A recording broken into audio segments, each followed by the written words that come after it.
नमस्कार मित्रों, मैं Sunil Jaiswal, editor in chief खबरों की जद में आप सभी का स्वागत, हार्दिक अभिनंदन। आइए मित्रों, हमेशा की तरह आज भी हम खबरों की जद में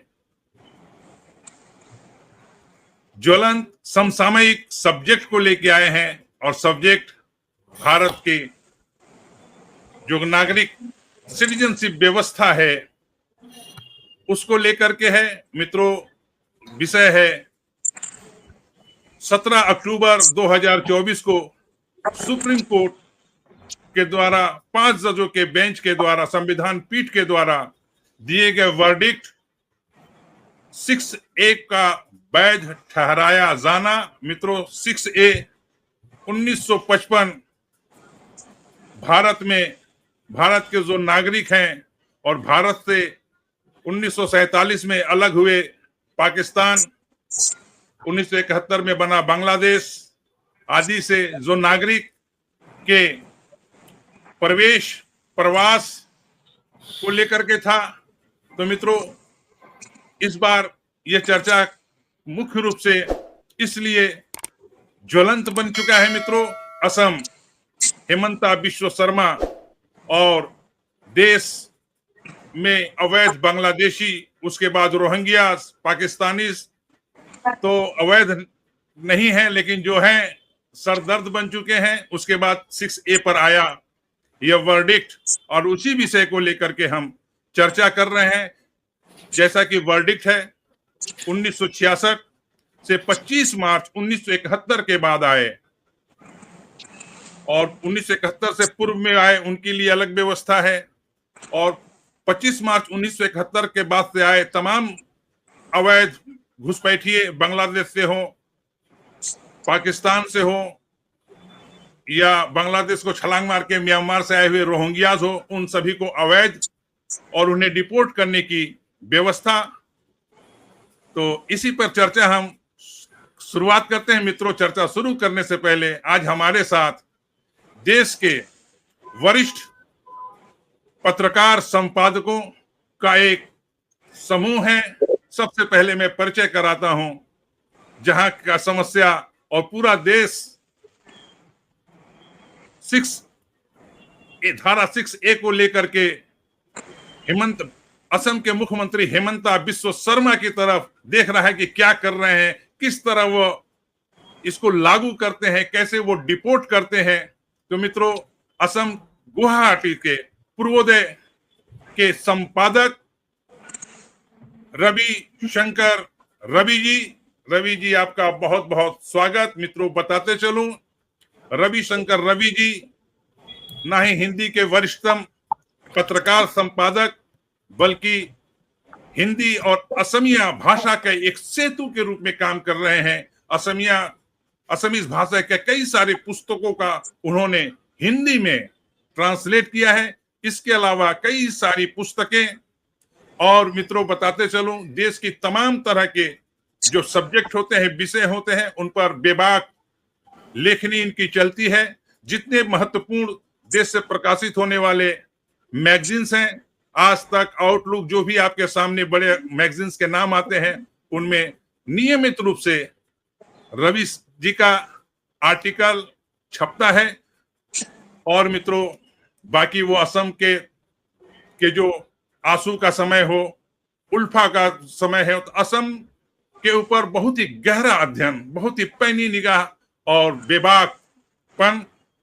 तो आइए, तो रवि जी बहुत बहुत स्वागत। मित्रों, हमारे साथ हैं झारखंड की राजधानी रांची से चंदन मिश्र जी, और चंदन मिश्र जी भी बहुत ही वरिष्ठ पत्रकार, कई सारे अखबारों, खास करके हिंदुस्तान में समाचार पत्र बहुत ही लंबा समय इन्होंने दिया है। इसके अलावा जागरण, और वर्तमान में वह स्वतंत्र लेखन के रूप में और बहुत ही अच्छे राजनीतिक विश्लेषक हैं। तो और इनका भी आर्टिकल पूरे देश भर के अखबारों में छपता है, कई सारे मैगजीन में आते हैं। तो चंदन मिश्र जी, आपका बहुत बहुत स्वागत। और मित्रों, बताते चलो, हमारे साथ छत्तीसगढ़ की राजधानी रायपुर से अनिल द्विवेदी जी भी, इनका भी बहुत लंबा अनुभव पत्रकारिता के क्षेत्र में, हिंदी और अंग्रेजी दोनों पत्रकारिता के क्षेत्र में इन्होंने बहुत ही अच्छा, इनके भी बहुत सारे आर्टिकल छपते हैं। और मित्रों बताते चलूं, वर्तमान में छत्तीसगढ़ जनसंपर्क विभाग में इन्हें महत्तम पद दिया गया हुआ है, एक तरह से सलाहकार के रूप में, और सलाहकार के रूप में जो सरकार की योजनाएं जो होती है उस पर जो जनसंपर्क विभाग का जो आम पब्लिक तक पहुंचाने के लिए जो शब्द, जो विज्ञापन या आर्टिकल आते हैं, उन पर विचार करने के लिए अच्छा से अच्छा बात, सरकार की बातें आम लोग तक पहुंचे, उसके लिए अनिल द्विवेदी जी को लिया गया है। अनिल द्विवेदी जी, आपका बहुत बहुत स्वागत। तो आइए मित्रों, चर्चा की शुरुआत करते हैं असम से ही, क्योंकि देश में उत्तर प्रदेश के मुख्यमंत्री के बाद किन्हीं की बातों को, किन्हीं के एक्शन को, किन्हीं की राजनीति को, किन्हीं के सत्ता के संचालन को, दमदारी की बात की जाती है तो नाम आता है हेमंता बिस्वा शर्मा। और रवि जी, हेमंता बिस्वा शर्मा जी ये 6A को लागू करने के जैसे की बात है कि 1971 तक जो आ चुके, 1971 के बाद जो आए, तो 1971 तक जो आ चुके उनकी बहुत सारी संततियां पैदा कर चुके हैं। पूरी संततियां, एक बहुत बड़ा लाखों की संख्या में वो आबादी हो जाती है जिसे डिपोर्ट करना है। क्या लग रहा है आपको, हेमंता बिस्वा शर्मा इसे आसानी से कर जाएंगे? रवि जी देखिए, सबसे बड़ी बात तो यह है कि माननीय उच्चतम न्यायालय ने जो फैसला दिया है उससे एक चीज बहुत क्लियर हो गई, जिसको लेकर यहाँ बहुत घालमेल चल रहा था और लोग बटे हुए थे कि नागरिकता का आधार वर्ष 1951 हो या 71 हो। और उस पर कई संगठन अभी भी वो कह रहे हैं कि नहीं 51 होना चाहिए। लेकिन सुप्रीम कोर्ट ने स्पष्ट कर दिया है कि ये जो 25 मार्च 1971 के बाद जो भी लोग आए हैं, उसके पहले जो लोग आए हैं वो भारतीय नागरिक हैं, उसमें कोई दिक्कत है नहीं। और इसका ने समर्थन किया है, पूरी तरह से समर्थन किया है, और इसलिए भी समर्थन किया है कि सुप्रीम कोर्ट ने असम समझौते का, ऐतिहासिक असम समझौते को फिर से स्थापित कर दिया है। 1955 का, 1955 वाला नहीं, 1971 का असम समझौता। 1955 असम समझौते में भी था कि 25 मार्च 1971 तक जो लोग आए हैं वो भारतीय नागरिक माने जाएंगे। इसलिए वो जो एक कंफ्यूजन की स्थिति थी उसको सुप्रीम कोर्ट ने क्लियर कर दिया है कि ये समझौता सही है और यही आधार वर्ष है, क्योंकि मानवीय आधार भी है। क्योंकि उसमें ये भी चीज ध्यान में रखना चाहिए कि जो बांग्लादेश से जो लोग आए हैं वो सिर्फ मियां या मुसलमान नहीं है, उसमें भारी संख्या में बंगाली हिंदू भी है। तो अभी की स्थिति, जो अभी हाल के घटनाक्रम की स्थिति हम लोगों के सामने हुई बांग्लादेश की, सोचिए उस समय बांग्लादेश पाकिस्तान का जो युद्ध उस समय जो चल रहा था, भारत पाकिस्तान, उस समय का क्या माहौल रहा होगा। और सुप्रीम कोर्ट ने कहा कि वो मानवीय आधार भी है, मानवीय आधार है, तो एक कंफ्यूजन दूर हो गया। दूसरा, जो यहाँ के तमाम जो खिलंजिया जो यहाँ हम लोग कहते हैं सन ऑफ सॉइल, यहाँ वर्ड एक बहुत मजबूत खिलंजिया। तो सुप्रीम कोर्ट ने ये कह दिया कि वो जो 6A है, रवि जी, खिलंजिया के मतलब माटी पुत्र, जो माने कि ओरिजिनल असम के हैं। हाँ, और बांग्लादेशियों के लिए मियां मुसलमान। हाँ, बांग्लादेश से जो लोग आए हैं मियां मुसलमान, मियां मुसलमान, और खिलंजिया जो स्थानीय। जी। अच्छा, जो भारतीय मुसलमान है, यहाँ जो मुगलों के समय जो मुसलमान आए या उसके आसपास आए, वो उनको यहाँ पर मुसलमान कहा जाता है। जी। उसमें से कई लोगों को खिलंजिया मुसलमान भी कहा जाने लगा है। माने वो पूरी तरह से, उनको देखकर आपको लगेगा नहीं कि ये हिंदू है कि मुसलमान है, पूरी तरह से असमिया संस्कृति में रत्न। खैर, जो भी एक को भी सुप्रीम कोर्ट ने अंडरलाइन किया कि ये जो असम समझौते की धारा 6A है, इसको इम्प्लीमेंट किया जाए। वह धारा में है क्या? उस धारा में यह है कि इतनी बड़ी संख्या में जो बांग्लादेश से नागरिक आए यहाँ पर, तो इतनी ज्यादा आबादी अगर हो जाएगी तो जो यहाँ के जो मूल निवासी हैं, उनकी भाषा, उनकी संस्कृति, जी उनके जी राजनीतिक अधिकार, उनके माटी के अधिकार, उनका जी क्या होगा।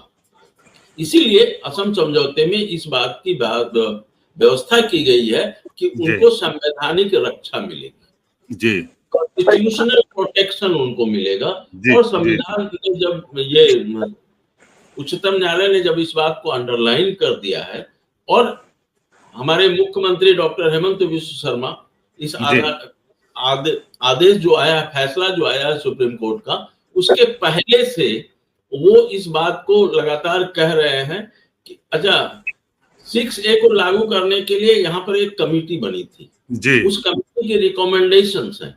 जी तो मैं उन्होंने कहा कि मैंने अधिकतम रिकमेंडेशन तो हम लागू कर देंगे जो राज्य सरकार का दायरा है, जी लेकिन जो केंद्र सरकार का है वो केंद्र सरकार को करना है। जी तो एक वो जो कंफ्यूजन की स्थिति थी वो खत्म हो गई। दूसरा, अगर 6A को पूरी तरह से ईमानदारी से इम्प्लीमेंट कर दिया जाए जी तो निश्चित रूप से यहाँ के जो स्थानीय लोग हैं, जो माटी के जी लोग हैं, उनको वह, यहाँ लोगों को डर क्यों लग रहा है?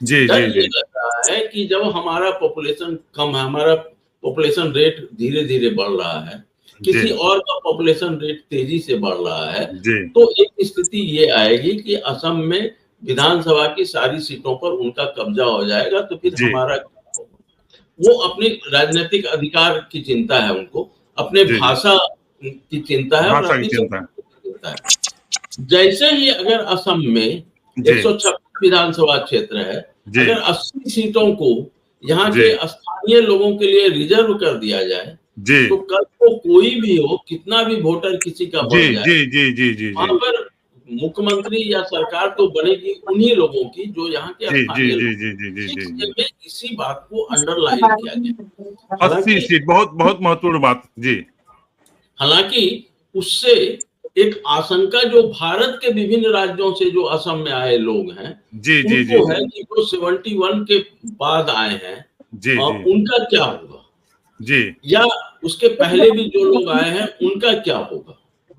तो जी उसको लेकर भी राज्य सरकार ने, मुख्यमंत्री ने स्पष्ट कर दिया है कि जिनकी तीसरी पीढ़ी है, जी जिनका दादा यहाँ पर आकर बसा है, भारत के अन्य राज्यों से आए हुए लोगों का, जिनका दादा यहाँ जी आकर बसा है, उनके पोते को आज कोई दिक्कत नहीं होगी। जो माटी के जो लोग हैं, उनको जी जो अधिकार प्राप्त है वो अधिकार इनको, उनको भी भूमि पट्टा मिलेगा। जी और 6A में ये भी है कि जनजातीय लोगों की जमीन कोई जी गैर जनजातीय आदमी नहीं खरीदेगा।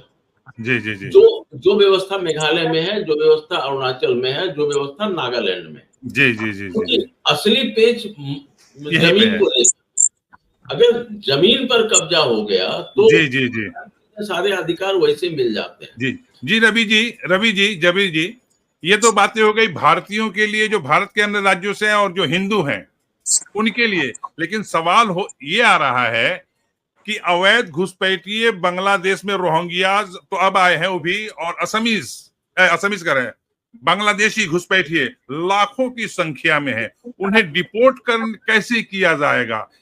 अभी 6 लोगों को डिटेंशन सेंटर में भेजा गया, क्या हंगामा हुआ।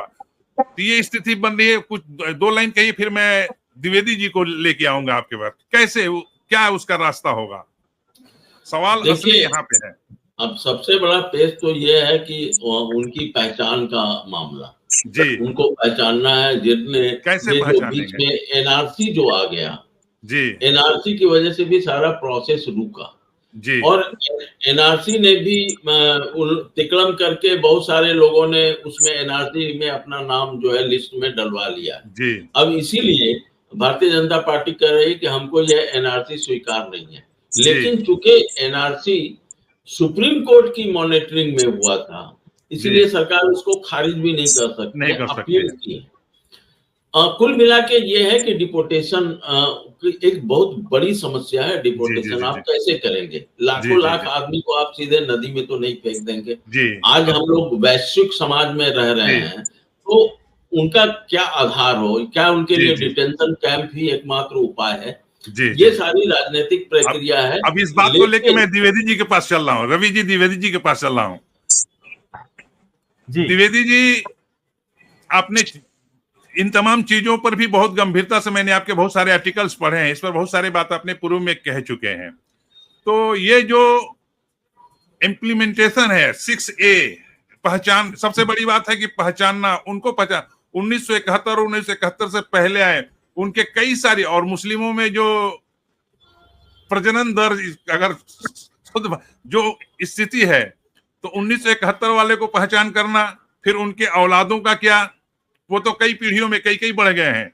तो ये जो पहचानना और पहचान के डिपोर्ट कराना, और नहीं डिपोर्ट नहीं होने की स्थिति में डिटेंशन सेंटर, क्या लग रहा है ये इतना आसान हो सका? जी द्विवेदी जी। धन्यवाद सुनील जी। सबसे पहले तो इस विमर्श में मौजूद हमारे झारखंड के वरिष्ठ पत्रकार आदरणीय रवि जी, चंदन मिश्र जी, झारखंड से चंदन मिश्र जी, झारखंड से हमारे आदरणीय हैं, और असम से आदरणीय रवि जी, आप दोनों को बहुत बहुत प्रणाम। और सुनील जी, आपका तो विशेष आभार कि आज इन दोनों महानुभावों से आपने मुझे ऑनलाइन दर्शन करवा दिए हैं, और अब उम्मीद करेंगे कि ये संबंध अब मिलते रहेंगे। आशीर्वाद इन दोनों का रहूंगा। अवैध प्रवासियों का जो मुद्दा है, उसमें पूरी दुनिया अब इस पर चिंतित हो रही है। हाँ, इंग्लैंड में, ब्रिटेन में, आप जहां भी चले जाइए, जिन लोगों को शरण दी गई या जो लोग उस देश में रहने आए, आज वहां क्या स्थिति है ये आप सबसे छुपी नहीं। आप तीनों वरिष्ठ पत्रकार हैं, और इसी चिंता को आगे बढ़ाते हुए अब हमारा देश भी जागरूक हुआ है। सेवन सिस्टर्स की जो बात होती थी कि भारत के जो सीमावर्ती राज्य हैं, वहां पर चिंताएं शुरू से ही कई संगठन जताते रहे हैं। खासतौर पे राष्ट्रीय स्वयंसेवक संघ और दूसरे जो हिंदूवादी संगठन या देशभक्त संगठन हैं, उन्होंने ये चिंताएं तो 1961 से ही शुरू कर दी थी। आरएसएस की एक राष्ट्रीय कार्यकारिणी में तो बांग्लादेशी घुसपैठ का मुद्दा 40-45 साल पहले लाया गया था, और सरकार से मांग की गई थी कि अवैध बांग्लादेशियों को खदेड़ा जाना चाहिए। पर ठीक है, सरकार देर से आई, दुरुस्त आई, लेकिन अब उसको ये चिंता सता रही है कि बांग्लादेशी घुसपैठ हो रही है, उससे राष्ट्रीयत्व खतरे में है, उससे हिंदू समाज खतरे में है, उससे देश की राष्ट्रीयता खतरे में है, और ये सब अवैध प्रवासियों के चलते है। म्यांमार के जो लोग थे, जिनको भारत में अलग अलग राज्यों में बसा दिया गया, एक राजनीतिक वोट बैंक के चलते उन्हें बसाया गया, और आज उनके क्या हाल है जहां पर वो बसे हैं, चाहे वो दिल्ली हो, चाहे छत्तीसगढ़ का सरगुजा इलाका हो, वहां पर म्यांमार से आए हुए जो अवैध मुस्लिम्स हैं, उनको बसाया गया है। आज वो किस तरह की चुनौतियां पेश कर रहे हैं, आपके और हमसे छुपी हुई नहीं है। तो ये उदाहरण है। इसी तरह बांग्लादेशी जो घुसपैठ हुए, आप देखिए कि ये मामला अभी का नहीं है।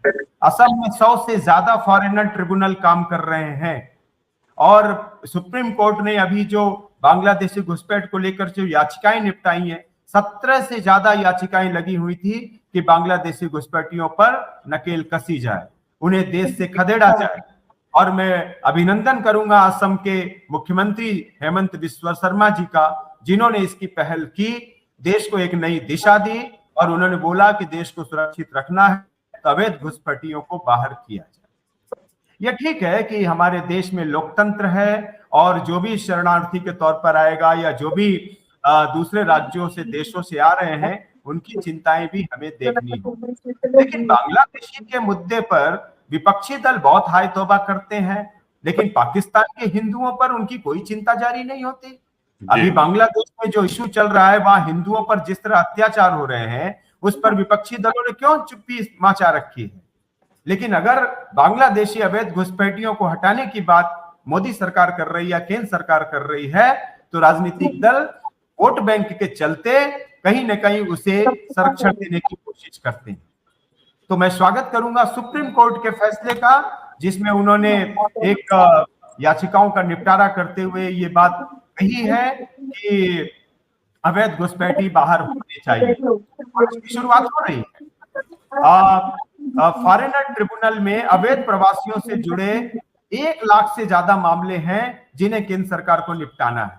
31 अक्टूबर 2023 तक 3.5 लाख से अधिक मामले निपटाए गए और अवैध घुसपैठियों को बाहर किया गया। इसी तरह 2017 से 2022 तक 14,000 से ज्यादा विदेशियों को उनके देश भेजा गया है।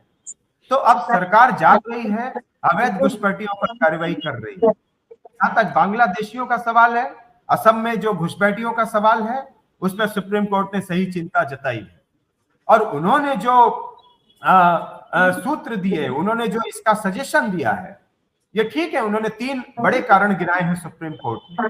ऐसा नहीं है कि हम सबको एक डंडे से सबको नहीं हाँक सकते। सुप्रीम कोर्ट ने कहा कि 1 जनवरी 1966 से पहले असम में प्रवेश करने वाले अप्रवासियों को भारतीय नागरिक माना जाएगा, ये उन्होंने क्लियर कर दिया। दूसरा, उन्होंने सुप्रीम कोर्ट ने कहा कि 1 जनवरी 1966 और 25 मार्च 1971 के बीच असम में प्रवेश करने वाले अप्रवासी कुछ शर्तों के साथ नागरिकता प्राप्त कर सकते हैं। इसमें भी कोई दिक्कत नहीं है लोगों को। जो लोग आए थे उन्हें नागरिकता दी जाएगी। द्विवेदी जी, ये तमाम बातें ठीक है, सुप्रीम कोर्ट की वर्डिक्ट आ गया है, बीजेपी सरकार हेमंता बिस्वा शर्मा भी, ये अलग बात है कि विपक्षी विरोध कर रहे हैं, विपक्षी समर्थन में भी मान लीजिए थोड़ी देर के लिए आ गए। तो सवाल है कि हम डिपोर्ट कैसे करेंगे? बांग्लादेश उन तमाम लाखों को लेने के लिए राजी होगा, उसके लिए क्या व्यवस्थाएं होगी? चीजें तो लग रही है कि आ गया फैसला, लेकिन कैसे?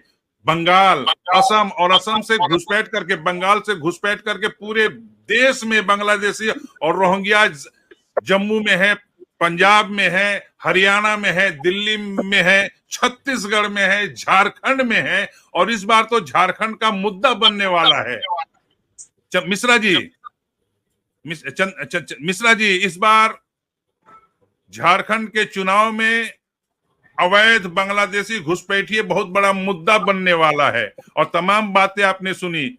उसके बिना पर चंदन मिश्रा जी, क्या लग रहा है, ये चीजें इतनी आसान है, हम डिपोर्ट कर लेंगे या डिटेंशन सेंटर कहां बनाएंगे? मिश्रा जी। धन्यवाद सुनील जी, आपने बहुत अच्छे परिचर्चा में आमंत्रित किया है। इसमें वरिष्ठ लोग हैं और अनुभवी लोग हैं जिन्होंने इस चीज को देखा है, अभी भी देख रहे हैं, झेल रहे हैं, लिख रहे हैं, पढ़ रहे हैं। और आपने सही कहा, इस बार झारखंड में यह बहुत बड़ा मुद्दा बनने वाला है।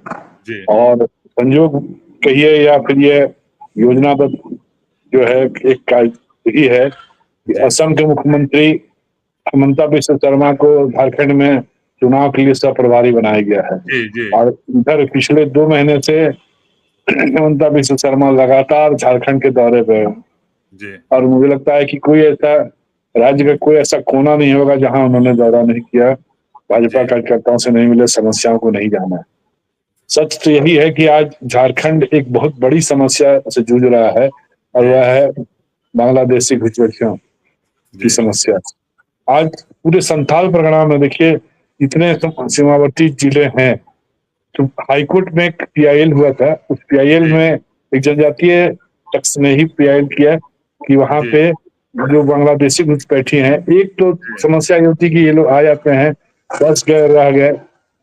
दूसरी बड़ी समस्या ये है कि झारखंड में जो है वहां पे इन लोगों ने क्या किया है कि यहाँ की महिलाओं के साथ विवाह कर लिया, शादी कर ली, और शादी करने के बाद जमीन पर कब्जा हो गया सीधे।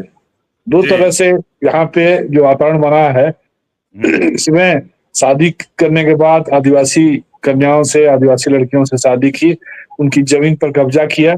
दूसरा कि जहां बात नहीं बनी, यहाँ जहां कोई मतभेद हुआ, वहां उनकी हत्याएं भी हुई और ये निरंतर चल रही है। दुर्भाग्य ये भी है झारखंड की जो वर्तमान सरकार है हेमंत सोरेन की और कांग्रेस गठबंधन की, ये सरकार मानती ही नहीं कि घुसपैठियां हैं, ये उनके बारे में सुनना ही नहीं चाहती है।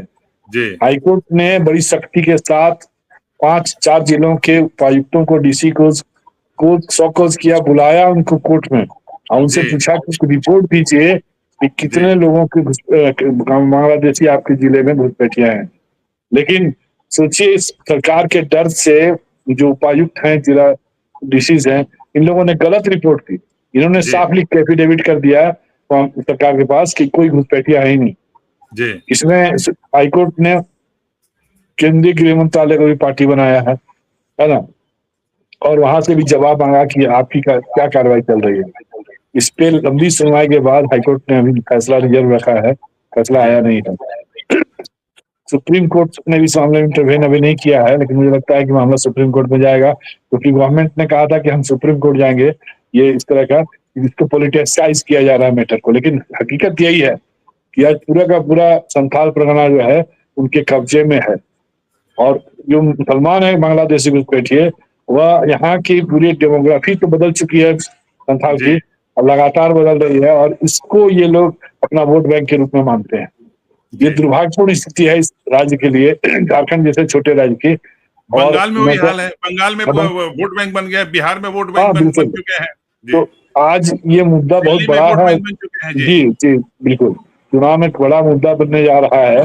और मुझे लगता है कि इस मुद्दे पे जो पूर्व मुख्यमंत्री रहे चंपई सोरेन, जो जेएमएम के मुख्यमंत्री थे, उन्होंने कई बार मीटिंग की है भाजपा में आने के बाद, और कहा है कि यहाँ से जो बांग्लादेशी घुसपैठी है उनको हटाना होगा, फैलाना होगा। लेकिन आपका जो सवाल दूसरा था कि रिपोर्ट कैसे किया जाए, एक तो बहुत जटिल और बड़ी समस्या होगी।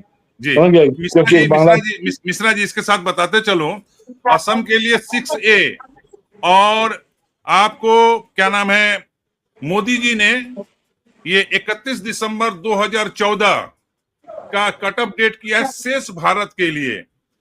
शेष भारत में जो पाकिस्तान से गैर मुस्लिम, पाकिस्तान हो, बांग्लादेश हो या अफगानिस्तान हो, जहां से भी गैर मुस्लिम में कहने का मतलब बौद्ध, जैन, सिख, पारसी आदि जितने आए हैं उनको तो एक्सेप्ट किया जाएगा। इसे छोड़ करके बाकी जितने मुस्लिम घुसपैठिए, बांग्लादेशी घुसपैठिए हैं, उन्हें पहचान करके बाहर करना। और राज्य सरकारों के पास स्थिति यह जो विपक्ष में है उनकी स्थिति है कि वो उनको वोट बैंक, ममता बनर्जी हो, आपके हेमंत सोरेन हो, आपकी दिल्ली के केजरीवाल हो, बिल्कुल, या पंजाब के ले लीजिए आपके अभी जो मौजूदा सरकार है, या अन्य स्टेटों में जो सरकारें हैं, यहाँ तक कि लालू यादव की बात कर लें, अखिलेश की बात कर लें, ये तमाम कैसे, ये सवाल है इम्प्लीमेंटेशन कैसे होगा। 2 लाइनें बोलिए, फिर मैं रवि जी को पास जाऊंगा। बिल्कुल, आपने कहा कि इम्प्लीमेंटेशन के लिए तो भारत सरकार को सख्ती से राज्यों के साथ संवाद करना होगा। जब कानून हमने लागू किया, कानून जब इम्प्लीमेंट हो रहा है, तो इसमें कहीं कोई कोताही नहीं बरतनी होगी। और जब सुप्रीम कोर्ट का वर्डिक्ट भी आ गया है, तो मुझे लगता है कि ये सरकार के पास एक बहुत बड़ा हथियार भी है कि साहब हम कानून से बनाने के लिए ने को लागू करने के लिए कटिबद्ध हैं। और अगर ये हमें लगता है कि मोदी जी की सरकार सक्षम है कड़े और बड़े फैसले लेने में, तो अगर ये बात तो मुझे आगे बढ़ेगी और मोदी सरकार को इस कदम उठाना पड़ेगा, तो इस समस्या का निराकरण होगा। लेकिन वक्त लगेगा, आसानी से जल्दी से नहीं होगा, लेकिन वक्त लगेगा और समस्या का निराकरण होना ही चाहिए, तभी देश का हम लोग का, क्योंकि अशांति फैलाने वालों की जो स्थिति है वो ये बहुत बड़ी आबादी है, और जहां जहां ये बसे हुए हैं ये स्लो पॉइजन की तरह समाज को खोखला कर रहे हैं। जी जी, अब मैं चलता हूँ रवि जी के पास। मिश्रा जी, रवि जी, आपने द्विवेदी जी को भी सुना, चंदन मिश्र जी को भी सुना, सवाल वही है, इम्प्लीमेंटेशन कैसे करेंगे। देखिए, सबसे पहले तो पूरी बात सुन लीजिए रवि जी, और साथ साथ असम की जब बात हम करते हैं तो असम के 12 जिले वर्तमान में आपके असमियाज अल्पसंख्यक हो गए हैं, और 18 जिले में मुस्लिम वोटर जो बांग्लादेशीज हैं, रोहिंग्याज हैं, वो प्रभावित कर रहे हैं। 18, 12, 30 जिले। ऐसी स्थिति में सवाल सबसे बड़ा वही है कि कहें कि सब लोग टकटकी लगा करके असम के मुख्यमंत्री की तरफ ही देख रहे हैं कि विश्व शर्मा क्या रास्ता निकाले। आपके आधार पर क्या रास्ता होना चाहिए, सरकार तक सजेशन भी आपके माध्यम से पहुंचे। नहीं, देखिए, कुछ काम तो शर्मा जी ने कर दिया है, डिलिमिटेशन जो किया है असम का, तो उसमें उन्होंने कुछ काम कर दिया है जी। तो कम से कम अगले 10 साल तक वो खतरा नहीं रहेगा विधानसभा में जी। लेकिन एक चीज जो सबसे जरूरी मुझे लगता है कि जितने संदिग्ध नागरिक हैं, ये जो वोट बैंक है ना, इनके मताधिकार को रोक दिया जाए, स्थगित कर दिया जाए। फिर सुप्रीम कोर्ट आ जाएगा सर सामने। नहीं, असम में बहुत सारे डी वोटर थे जिसको चुनाव आयोग ने उनका मताधिकार स्थगित कर रखा है। अच्छा, जी जी जी जी। तो ऐसे जो संदिग्ध लोग हैं जिनकी सूची हो, वो चुनाव आयोग को भेजा जाए कि जब तक इनकी नागरिकता स्पष्ट नहीं हो, इनको मताधिकार का प्रयोग नहीं हो। असम में ऐसा हुआ है, 4 लाख से करीब 4 लाख से ज्यादा लोग ऐसे हैं जिनको मताधिकार नहीं है। जी जी जो जी उनको असम में डी वोटर कहा जाता है। जी जी जी जी डी वोटर्स, जी जी जी उसके जी लिए काफी विवाद है। तो सबसे पहले तो ये है कि आपकी अगर नागरिकता पर संदेह है तो आपका जी, मताधिकार स्थगित किया जाए। ये मुझे लगता है कि सबसे बेहतर बहुत अच्छा, जी जी और जी जी व्यवहारिक तरीका है। व्यवहारिक उसके तरीका बाद है। जो डिपोटेशन और इसकी सारी प्रक्रिया है, मानवाधिकार आयोग है, आंदोलन है, बहुत सारी समस्याएं हैं उसमें, लेकिन सबसे पहले उनको वोट देने का अधिकार। अधिकार हमको लेना चाहिए। याद है जब प्रधानमंत्री अटल बिहारी वाजपेयी जी थे तो जी उन्होंने वर्क परमिट की बात की थी कि दूसरे देश से जो भी लोग आए हैं उनको वर्क परमिट दिया जाए, बस जी जी उनको जी जी जी जी मताधिकार जी का नहीं दिया जाए, रोक दिया जी जी जाए। बहुत बढ़िया, मुझे जी जी लगता जी है कि सबसे पहले तो तमाम संदिग्ध नागरिकों का जी जी जी मताधिकार स्थगित कर देना जी चाहिए। जी बहुत तो बढ़िया। पॉलिटिकल पार्टी का जो पैट्रोनाइज है, जो उनका ये- संरक्षण है, उनको वो बंद होगा बहुत और बढ़िया, उनकी दादागिरी बंद होगी। बंद होगी। और जी दूसरा मैंने देखा है, पाकुड़ में मैं कुछ दिन था। जी पाकुड़ में, जी पाकुड़ पहले क्या स्थिति थी और अभी तो पाकुड़ तो अब जिला बन गया। जी पूरा जी जी जी साहेबगंज डिस्ट्रिक्ट का है। आज डेमोक्रेसी भी वही चेंज स्थिति, हो गई आज है। भी वही स्थिति, बांग्लादेशी भरमार पूरे भरे हुए हैं पाकुड़ में। जमाई सुना टोला होगा वगैरह ना बना हुआ वहाँ। जी जी जी। और मैं अब चलता हूं अनिल द्विवेदी जी। जी द्विवेदी जी, चंदन मिश्रा जी का, जैसा कि हेमंत बिश्व शर्मा ने एक मार्ग दिया है, डी वोटर्स, और वाजपेयी जी की बात उन्होंने कहा है कि वर्क परमिट, नो डाउट लग रहा है कि ये जो समस्या है डिपोर्ट करने का और डिटेंशन सेंटर का और विपक्षी विपक्षी पार्टियों के विरोध का, इसका काउंटर यही हो सकता है। आपका क्या विचार है? देखिए सुनील जी, जी इरादे नेक होना तो परिणाम और हल अपने आप निकल आता है। जी सारी समस्याओं का हल हो सकता है। भारत का विभाजन हुआ था, पाकिस्तान बना था, उसके बाद पाकिस्तान से कितने लाखों लोग भारत में आए थे। तब जी की सरकारों ने उन्हें एडजस्ट कर लिया, तब भी हमने नागरिकता दे दी थी, उसको प्रॉब्लम को सॉल्व किया था।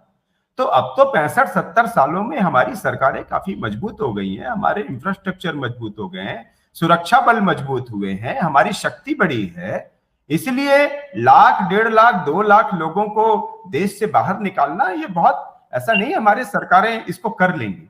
और यदि अभी 80-90 हजार से ज्यादा बांग्लादेशियों को अभी बीच में यदि खदेड़ा गया है तो जाहिर सी बात है ये एक प्रोसेस के तहत हुआ होगा, एक कानून के तहत किया गया होगा।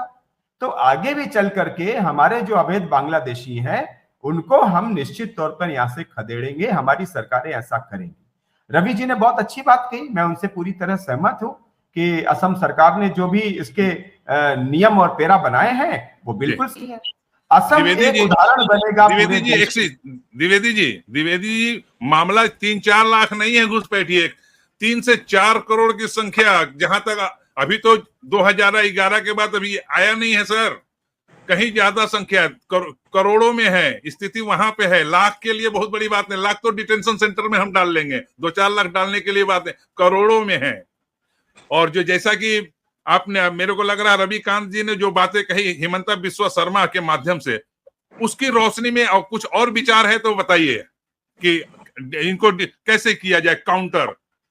सही में इनका वोट देने का अधिकार को छीन लिया जाना चाहिए, वर्क परमिट जारी कर दिया जाना चाहिए पहचान करके। जी द्विवेदी जी, जो भी नियम, जो भी कानून और जो भी उपाय हो सकते हैं वो सारे उपाय राज्य सरकार को अपनाने चाहिए। आप देखिएगा कि असम जो है, असम एक उदाहरण बनेगा पूरे देश के लिए, क्योंकि वहां हेमंत बिश्व शर्मा जैसे ईमानदार और राष्ट्रवादी मुख्यमंत्री हैं। इसी तरह आप प्रधानमंत्री नरेंद्र मोदी जी को देख लीजिए, सीएए लेकर के आ गए ना, आखिर समान नागरिक संहिता और दूसरे जो कानून है वो सब लागू होंगे धीरे धीरे, लेकिन ईमानदारी के साथ प्रयास करने की जरूरत है। ऐसा नहीं है कि इंदिरा गांधी ने प्रयास नहीं किया था। राजीव गांधी के सामने असम और बांग्लादेशियों के बीच समझौते हुए और अवैध प्रवासियों को खदेड़ा गया था, उन पर जो है नकेल कसी गई थी। तो राजीव गांधी ने भी अच्छे प्रयास किए थे, इंदिरा गांधी ने भी अच्छे प्रयास किए और अवैध बांग्लादेशियों को रोकने की कोशिश की गई थी। अब पिछले कुछ सालों में जिस तरह राजनीतिक वोट बैंक हासिल हुआ, जिस तरह देश की डायनामी बदली, जिस तरह देश में सरकारें रही, उनकी इच्छा शक्ति का अभाव रहा, इसलिए पश्चिम बंगाल में घुसपैठ ज्यादा होती गई। लेकिन आरएसएस और दूसरे संगठनों ने इस पर हमेशा चिंता जताई कि ये चीजें बदलनी चाहिए, उन्हें खदेड़ा जाना चाहिए, और अब इसकी शुरुआत असम से हुई है। और आप देखिएगा कि असम के मुख्यमंत्री इसको सफलतापूर्वक करेंगे। हमारी केंद्र सरकार भी इस पर प्रतिबद्ध है और उन्होंने जो रास्ता अख्तियार किया है वो निश्चित तौर पर हम इन अवैध घुसपैठियों पर नकेल कस लेंगे, मुझे पूरा भरोसा है। जी, पूरा विश्वास है, कस लेंगे। अब मैं चलता हूं चंदन मिश्रा जी। जैसा कि बातें रवि जी ने कहा, द्विवेदी जी ने कही, आपने भी कही, लेकिन सवाल उठता है कुछ नेताओं का नाम। असम में बदरुद्दीन अजमल, हैदराबाद और तब पूरे देश को अपने मुस्लिम का रहनुमा मानने वाले असदुद्दीन ओवैसी, ममता बनर्जी, आपके अरविंद केजरीवाल, आपके क्या नाम है आरजेडी, करीब करीब बसपा, अखिलेश, मुलायम सिंह का कुनबा, ये तमाम लोगों को कैसे, ये बाकी के लिए तो कर देंगे, जो रास्ता बताया हेमंता बिस्वा शर्मा शुरुआत कर देंगे, तो ये लोग पूरी स्थिति ला रहे हैं कि गृह युद्ध भड़काया जाए। तो क्या लग रहा है कि ये जब बात इम्प्लीमेंटेशन के आएगा, और जैसा कि रवि जी ने कहा असम से, और अटल जी की बात जो उन्होंने कही, अगर उसको लाया जाए तो देश में क्या गृह युद्ध की स्थिति के पर भी ध्यान देना होगा। मिश्रा जी। नहीं सुनील जी, गृह युद्ध वाली बात तो बिल्कुल नहीं मानूंगा मैं। ऐसी स्थिति कभी आएगी ही नहीं, और खास करके अभी वर्तमान केंद्र सरकार जो है बहुत सख्त मिजाज की सरकार है। चाहे वो हमारे प्रधानमंत्री हो, चाहे गृह मंत्री हो, है ना, चाहे रक्षा मंत्री हो, ये ऐसे सचेत है ये लोग कि ये लोग जो ज्यादा टेढ़ापनी करेंगे उनको ज्यादा सीधा कर देने में माहिर है। और बाकी बचे जो महाप्रभु लोग जिनके नाम आपने गिनाए हैं, वो ऐसे लोग हैं जिनको देश से कहीं ज्यादा प्यार अपने वोट बैंक से है। तो जनता को विश्वास में लेना होगा, और मोदी जी जो फैसले ले रहे हैं, और अभी तक जितने फैसले लिए गए हैं बड़े फैसले, उसमें जनता उनके साथ खड़ी है। और जब आप जनता आपके साथ खड़ी होती है, शासक के साथ खड़ी होती है, तो ऐसे जो विघ्न संतोषी लोग हैं इनके साथ इनकी चलती नहीं है। और जब चलती नहीं है तो ये लोग बिगाड़ नहीं पाएंगे, चाहे ओवैसी साहब हों, सॉरी। इसलिए मुझे लगता है कि इन सब चीजों को देखते हुए हम लोगों को इस बात पर गौर करना पड़ेगा कि केंद्र सरकार जो कानून का सहारा और संविधान को आधार मानकर शासन चला रही है, वो शासन बहुत ही तरीके से है। धारा 370 हमने देखा ही, ठीक है कि हमें जम्मू कश्मीर में नहीं मिला समर्थन भारतीय जनता पार्टी को, लेकिन इसका ये मतलब नहीं है कि जनता ने वहां देश की डिमांड नहीं थी, वो तो आवश्यकता है। आज जिस दल को मिला है वो दल कितना दूर तक चलेगा, कैसे चलता है, कांग्रेस के साथ उसकी क्या टाई अप है। इसलिए इन नेताओं से देश डरने वाला नहीं है, ये जितना चिल्लाना है चिल्लाएं, है ना। लेकिन जो सच है वो यही है कि आने वाले दिनों में केंद्र सरकार पूरे शक्ति के साथ, और सुप्रीम कोर्ट के वर्डिक्ट समय समय पर जो आते हैं बड़े महत्वपूर्ण होते हैं, जो संविधान को, सरकार को चलाने के लिए संवैधानिक एक आधार की मजबूती प्रदान करते हैं। इसलिए देश ये सौभाग्यशाली है कि अभी हम ऐसे दौर से गुजर रहे हैं जो शासक यहाँ बहुत मजबूत है, जो विश्व की पूरी निगाह भारत में है, मोदी जी पर है, तो ये लोग क्या बना है। धन्यवाद। जी, मैं बस अंत कर रहा हूँ। मैं द्विवेदी जी आपको मैं सुनूंगा, अंत की तरफ बढ़ रहा हूँ। अंतिम रूप में मैं रवि जी को, मैं जैसा कि रवि जी आपने सुना कि उन्होंने कहा कि मजबूत सरकार है, लेकिन कई सारे स्टेट में जो बाधक तत्व हैं, जो माने विपक्षी पार्टियां हैं, तो ऐसी स्थिति में जो बहुसंख्यक वर्ग है, या कि पूरे देश में एक बार जिसकी बात कर रहे हैं पूरी माने कि मजबूत सरकार, तो हर एक राज्य में क्या तभी हो सकता है क्या, ये जो इम्प्लीमेंटेशन की बात आती है। एक चीज तो मैं स्पष्ट कर दूं कि हमारा हिंदुस्तान इतना कमजोर नहीं है, और ना तो हिंदू को कोई खतरा है। जी जी जी जी, क्योंकि बहुत सारे खतरे हम लोगों ने झेले हैं इतिहास से आज तक, लेकिन ना तो हिंदू को कोई खतरा है। दूसरी बात यह है कि ओवैसी और अजमल जैसे लोगों की जरूरत मतों के ध्रुवीकरण के लिए भी जरूरी है। जी जी जी, और ऐसे लोगों का यही उपयोग किया जा रहा है, यही उपयोग किया जा रहा है। जी जी जी जी। दूसरी बात यह है कि असम ने जो एक रास्ता दिखाया है पूरे देश को, और डॉक्टर हेमंत बिस्वा शर्मा ने जिस ढंग से चीजों को किया है, उन्होंने यहाँ पर सीधा डिवाइड कर दिया है मियाँ और मुसलमान। जी जी जी जी, जो बांग्लादेश से आए हैं वो मियाँ हैं, मियाँ मुसलमान। जो भारत के मुसलमान अलग अलग राज्यों से आकर यहाँ पर बसे हैं वो मुसलमान हैं। जी जी, और उनके लिए अलग सुविधाएं हैं, विशेष सुविधाएं। लेकिन एक चीज और भी है, एज ए मुख्यमंत्री उन्होंने किसी भी भारतीय नागरिक के साथ, चाहे वो मियाँ हो, मुसलमान हो या हिंदू नहीं, हो, जी जी, दुर्व्यवहार नहीं किया, दुर्व्यवहार नहीं, भेदभाव नहीं किया। यहाँ की सरकारी नौकरियों की सूची देखिए, हर वर्ग के लोगों को यहाँ पर जिनकी योग्यता थी उनको नौकरी दी गई है, और जो सरकार की जो योजनाएं हैं उसका लाभ भी उनको मिल रहा है। जी जी जी, और कुछ चीजें उन्होंने कर दी। बाल विवाह पर एकदम पूरी तरह से रोक लगा दी, कोई व्यक्ति नहीं, जो भी विवाह कराएगा वो अंदर जाएगा, चाहे हिंदू हो चाहे मुसलमान हो।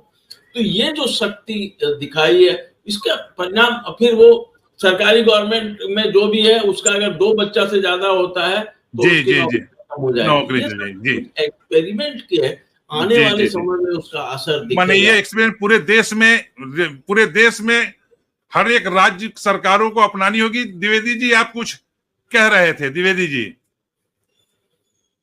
जी आप कुछ बोलना चाह रहे थे। हाँ, मेरी आवाज आ रही है? हाँ बिल्कुल आ रही है। देखिए, मैं 2 छोटी बातें बताना चाहूंगा प्रमुख बातों के तौर पर। अभी जम्मू कश्मीर चुनाव हुए थे, और जम्मू कश्मीर चुनाव में नेशनल कॉन्फ्रेंस ने क्या वादा किया था?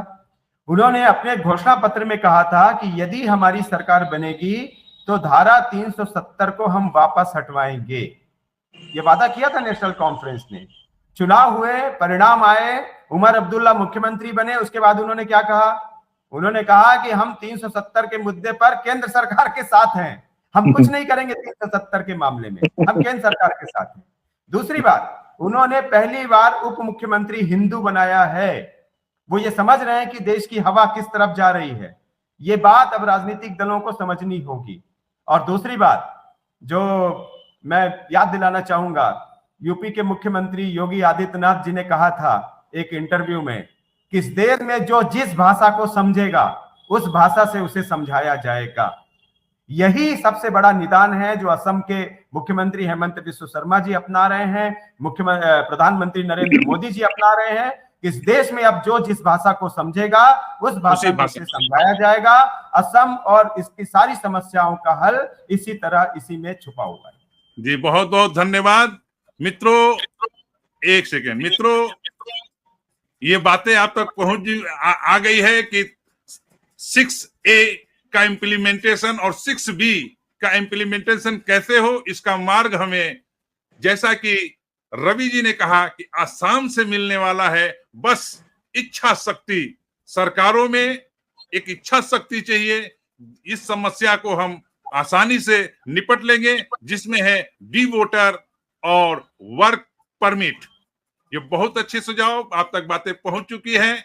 मित्रों, आज के लिए बस इतना ही। और हमारे साथ जुड़ने के लिए अनिल द्विवेदी जी बहुत बहुत धन्यवाद। रवि जी बहुत बहुत धन्यवाद। और चंदन मिश्रा जी आपको भी बहुत बहुत धन्यवाद। आशा करते हैं कि आने वाले दिनों में हम लोग फिर इसी तरह चर्चा में हम फिर से उपस्थित होंगे। तो मित्रों बहुत बहुत धन्यवाद। धन्यवाद सर।